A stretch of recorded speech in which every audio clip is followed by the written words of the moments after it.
Everyone, সবাই কেমন আছো? আশা করি সবাই ভালো আছো। তো দেখতে পাচ্ছ আমার হাতে একটা পার্সেল আছে। তো কালকে একটা পার্সেল এসেছিলো, তোমরা অবশ্যই দেখেছো। একটা ঘড়ি ছিল, ওই যে ঘড়ি টানানো আছে দেখতে পাচ্ছ, ওই যে ওই ঘড়িটা এসছে, দেয়াল ঘড়ি। আর এটা কি আছে এটা অবশ্যই আমি জানি। তো এটা আমি অর্ডার দিয়েছিলাম। তো এটা কি, তো এটা কি দেখতে হলে পুরো ভিডিওটা তোমাদের দেখতে হবে। তো পার্সেলটা খুলেছিলাম, যেহেতু ঠিক ভালো হবে কি খারাপ হবে ওই জন্য পার্সেলটা খুলেছিল। আর আমার ছেলে জ্বালাতন করছিল, ওই জন্য পার্সেলটা খুলে দেখছিল যে ঠিক হবে কি না, বা ভালো হবে কি খারাপ হবে, বা যেরকম অর্ডার দিয়েছিলাম সেরকম দিয়েছি কি না। তো সেই জন্য যেহেতু আবার ফেরত দিতে হবে, সেই জন্য দেখে নিয়েছিলাম।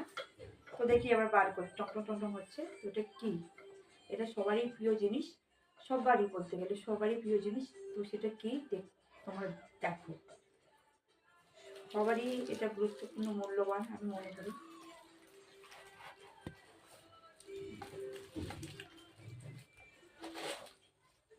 তো এটা হচ্ছে কি বলতো, তোমরা কিন্তু এখনো গেস্ট করতে পারোনি, এখনো তোমরা বুঝতে পারছো না। এটা হচ্ছে গণেশ ঠাকুর।